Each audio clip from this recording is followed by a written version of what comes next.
আসসালামু আলাইকুম। আমি মোহাম্মদ জাহিদুল ইসলাম, পিতা মোহাম্মদ খোরশেদ আলী, গ্রাম কুমারী, থানা আলমডাঙ্গা, জেলা চুয়াডাঙ্গা। আমার ঠিকানা প্রতিষ্ঠান এই ঠিকাদারি প্রতিষ্ঠান মেসার জাহিদুল স্টোর। দীর্ঘদিন ধরে সুনামের সাথে বিভিন্ন উন্নয়নমূলক কাজ করে আসছি। গত 4 মার্চ বুধবার আলমডাঙ্গা থানাধীন ভাঙবাড়ি ইউনিয়নের খোদ গ্রামে হেরিং রাস্তার কাজে ব্যবহৃত একটি ট্রলিতে ভুলক্রমে 2 নম্বর ইট ভাটার 2 নম্বর কিছু ইট চলে আসে। কর্মরত শ্রমিকরা বিষয়টি আমাকে জানালে আমি দ্রুত সেই ইট সরিয়ে নেওয়ার ব্যবস্থা করি।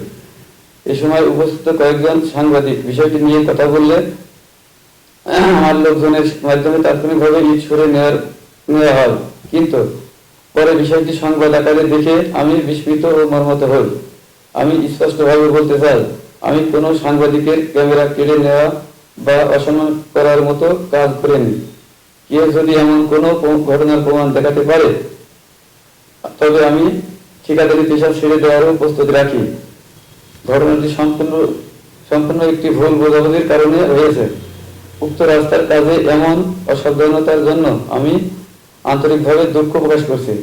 ভবিষ্যতে এই ধরনের কাজে আরো বেশি সতর্ক ও দায়িত্বশীল থাকার চেষ্টা করব ইনশাআল্লাহ। সবার সহযোগিতা ও দোয়া কামনা করছি।